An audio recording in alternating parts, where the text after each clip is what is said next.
परिचय परिचय मो ना राजकिशोर साहू आम नवरंगपुर दायित्व ठाकुर दायित्व में अच्छी चैत्र मासर 92 मसीह ठाकुर आसिले आज कि 34 वर्ष है दंडयात्रा नवरंगपुर चली यही वर्ष ठाकुर 1 तारिख रू बाहरी 13 दिन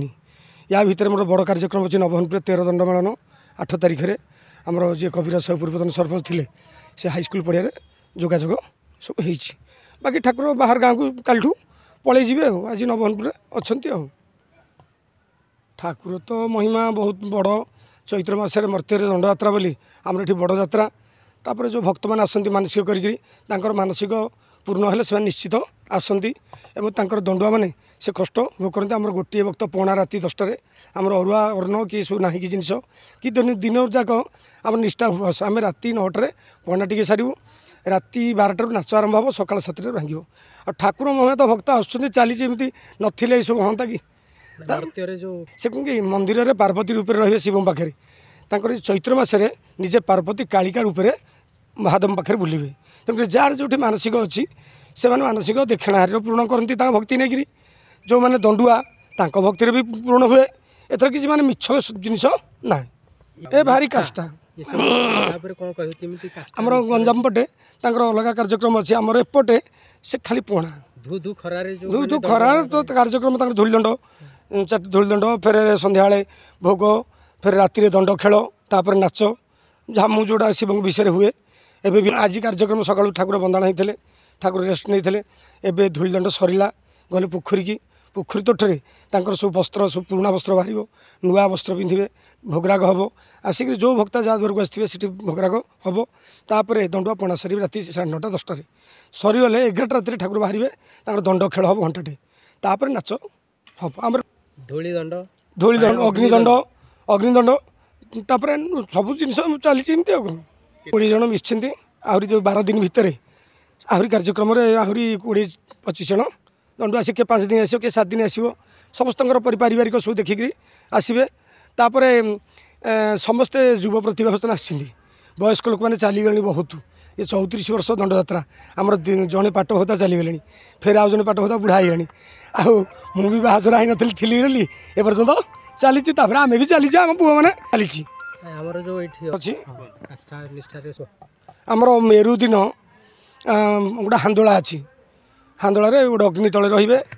उपरे गोड़ जोड़ाक बंधा हे तलू को छड़ा हे से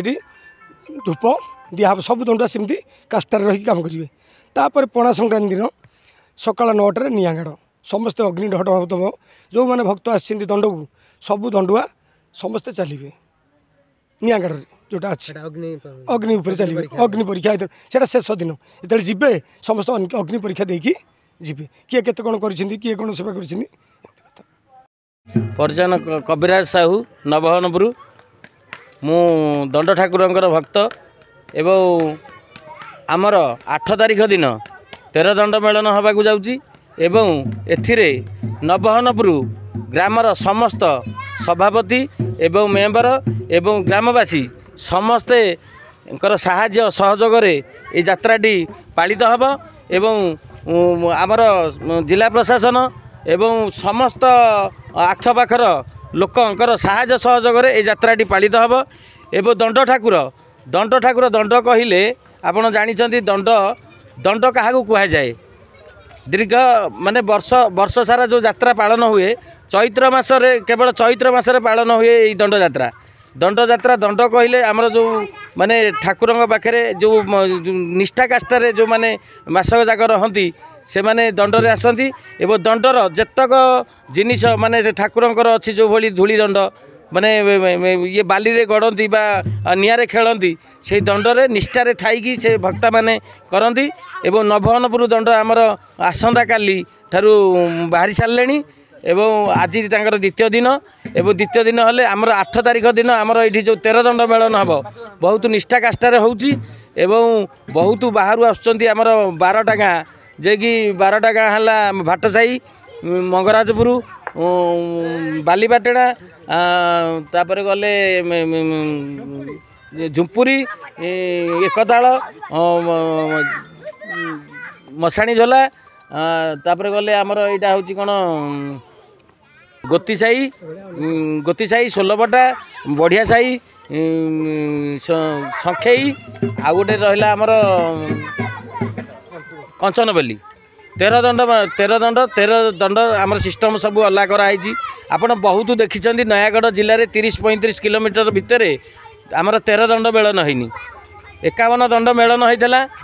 51 ଦଣ୍ଡ ମେଳନ ହେଇଥିଲା କିନ୍ତୁ 51 ଦଣ୍ଡରେ ସେଇଠି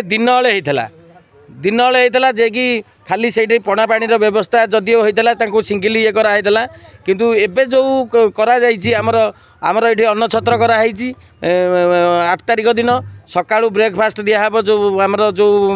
ବାଦ୍ୟ ସଙ୍ଗୀତ ଲୋକ ଆଉ ଯେଉଁତକ ଆମର କମିଟି ମେମ୍ବର ଥିବେ ସକାଳୁ ଆମର ସକାଳୁ ବ୍ରେକଫାଷ୍ଟ କରାହେବ ତାପରେ ଦ୍ୱିପହରେ ଆମର ଅନ୍ନଛତ୍ର ହେବ। ରାତିରେ ଆମର ଯେମିତି ସିଷ୍ଟମରେ ଆମର ଠାକୁର ବାହାରିବେ ସବୁ ସିଷ୍ଟମ୍ କରାହେଇଛି କମିଟି ଗଠନ ହେଇଛି ଏବଂ ପୋଲିସ ପ୍ରଶାସନ ଅଛି ଏବଂ ଆମର ଗାଁର ସମସ୍ତ କର୍ମକର୍ତ୍ତା ମାନେ ସକାଳ 6ରୁ ତା ବାସି ଦିନ ସକାଳ ପର୍ଯ୍ୟନ୍ତ ସମସ୍ତେ ଉପସ୍ଥିତ ରହିକି ଏଇ 13 ଦଣ୍ଡକୁ ଆଗକୁ କେମିତି ଭଲ ହେବ ସମସ୍ତଙ୍କର ଚିନ୍ତା ରହିଛି ଏବଂ ଆମର ନୟାଗଡ଼ ଭିତରେ ଯେଉଁ 13 ଦଣ୍ଡ ହୁଏ ମୁଁ ଦେଖିଛି ବାହାରେ ମାନେ ତାଠୁ ଆମର ସିଷ୍ଟମେଟିକ୍ରେ ହେଉଛି ମାନେ ହାଇସ୍କୁଲ ପଡ଼ିଆଟା ଆମକୁ ବହୁତ ସପୋର୍ଟ ଦେଉଛି ହାଇସ୍କୁଲ ପଡ଼ିଆ ସପୋର୍ଟ ଦେଉଛି ଏବଂ ଆମର ସବୁ ବ୍ୟାରିକେଡ଼ରେ ତିଆରି ସରିଲାଣି ଆମର ଗାଁ ଟୋଟାଲ ଲାଇଟମୟ ହେବ ଯେତେ ଭକ୍ତ ଆସିବେ ଦର୍ଶନ କରିବାକୁ ସମସ୍ତଙ୍କୁ ମାନେ ସମସ୍ତଙ୍କର ସାହାଯ୍ୟ ସହଯୋଗ ରହିବ ଭକ୍ତମାନେ ଉପସ୍ଥିତ ରହିକି ସବୁ କେମିତି ଭଲରେ କାମ ହେବ ସେଇ ଇଏରେ ଆମର କମିଟି ବି ଗଠନ ସରିଛି। ଆଉ ଆମର ଆଉ ଯେଉଁ ଆମର ଅଛନ୍ତି ବାନାମ୍ବର ୟାଙ୍କ ବିଷୟରେ କ'ଣ କହିବେ? ଶୁଣନ୍ତୁ ଦଣ୍ଡକାଳୀ ସେ ମାଆଙ୍କ ପାଦ ତଳେ ମୋର କୋଟି ନମସ୍କାର କାହିଁକି ତାଙ୍କର ଆଶୀର୍ବାଦରେ ମୁଁ ଆଜି ଏଇ ଜାଗାରେ ପହଞ୍ଚିଛି। ମୋର ଏମିତି ଗୋଟେ ମାନସିକ ନାହିଁ ଯେ ମୁଁ 5 ଦଣ୍ଡ କି 7 ଦଣ୍ଡ ମିଳିବି ମୋ ସେଇ ଠାକୁରଙ୍କର ଇଚ୍ଛା ଆଉ ଠାକୁରଙ୍କ ଇଚ୍ଛାରେ ହିଁ ଚାଲିଛି। ମୁଁ 5 ଦଣ୍ଡ କରିଛି 7 ଦଣ୍ଡ କରିଛି 5 ଦଣ୍ଡ ବି ହେଇଛି ଏଇଥର 13 ଦଣ୍ଡ ହେଇଛି ଆଗକୁ ବି ସେଇ ଠାକୁରଙ୍କର ଇଚ୍ଛା ହେଲେ ଆହୁରି ବଢ଼ିବ। ମାଙ୍କ ସେବାରେ କେତେ ମାଙ୍କ ସେବା ତ ମୁଁ 15 ବର୍ଷ 20 ବର୍ଷ ଗଲିଣି ମୁଁ ବି ଜଣେ ସେଇ ଦଣ୍ଡର ଜଣେ ମୁଁ ବି ନାଚ କରିଛି ସେଇ ଦଣ୍ଡରେ ଯାଇଛି ଦଣ୍ଡ ବେଲେ ମୁଁ ଜାଣିଛି ଦଣ୍ଡ ମାନେ ଦଣ୍ଡ କ'ଣ ବୋଲି ଜାଣିଛି ମୁଁ ନିଜେ ବି ନାଚ କରିଛି ଦୀର୍ଘ ମୁଁ 8-10 ବର୍ଷ ସେଇ ଦଣ୍ଡରେ ବି ନାଚ